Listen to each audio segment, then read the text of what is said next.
Ok, tvíhöfði með ketuböllum. Þá erum við bara hérna og förum hérna beint upp og svo réttum við vel út. Saman hérna.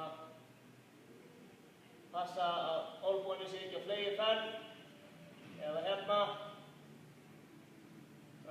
Heldur reyna að halda svolítið stöðum olnboganum.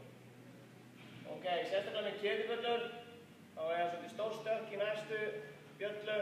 Þá er oft lausnin að þá kannski halda áfram átta en að vera með bjölluna beint fyrir framan okkur. Eða hérna. Þá verður hún aðeins erfiðari. Ok?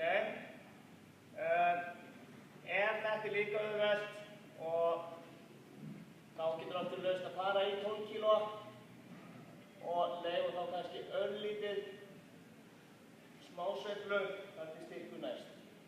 En það er einfaldlega út af því að það er svo mikil þyngdarmunur á milli bjallna.